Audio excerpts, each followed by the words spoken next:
Hello அம்மா. என்னம்மா? அம்மா எனக்கு கொஞ்சம் காசு தேவைம்மா. எதுக்குமா? இல்லைம்மா, நகைச்சீட்டு போட்டிருந்தேன் கடையில். அந்த நகைச்சீட்டு முடிஞ்சுச்சு. அந்த நகை எடுக்கணும்னா இன்னும் கொஞ்சம் காசு போடணும்மா. காசு போட்டு எனக்கு அனுப்பி விட்ரு, நான் உனக்கு திருப்பி தந்துடுறேம்மா. எவ்வளோம்மா சொல்லு, நான் போட்டு வரேன். 4000 ரூபா வேணும்மா. சரி, நான் போட்டு வரேன். சரிம்மா. நம்ம தான் இவட்ட எதுனாலும் சொல்லிக்கிட்டு இருக்கோம். நகை சீட்டு போட்டிருக்கா பாரு, நம்மகிட்ட ஒரு வார்த்தை சொல்லியிருக்காளா? ஆத்தாட்ட மட்டும் இழுச்சு இழுச்சு பேசிக்கிட்டு இருக்கா. இன்னைக்கு ரெண்டுல ஒண்ணு பாத்திரணும். அம்மா என்னம்மா நீ ஏன் முடங்கிட்டு இருக்க?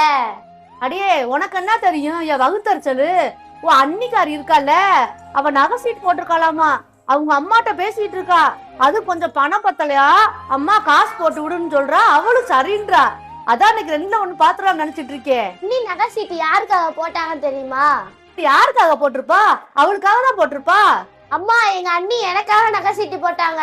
என்னடி சொல்ற? உனக்காக நகை சீட்டு போட்டாளா? மா நானும் அண்ணியும் அன்னைக்கு நகை கடைக்கு போயிருந்தோம்லம்மா. அப்ப எனக்கு ஒரு நெக்லஸ் பிடிச்சிருக்குன்னு சொன்னேன். அதனாலதாம்மா அண்ணி நகை சீட்டு போட்டாங்க. அது தெரியாம ஏமா அண்ணி எப்படி போட்டு திட்டுற? அடியே, அது தெரியாம நான் அவளை திட்டேன்டி. அதான் எதா இருந்தாலும் அவசரப்பட்டு பேசக்கூடாதுன்னு சொல்றது கரெக்டா தாண்டி இருக்கு. மா இனிமேலாவது ஏதாவது புரிஞ்சு பேசுமா அண்ணிய.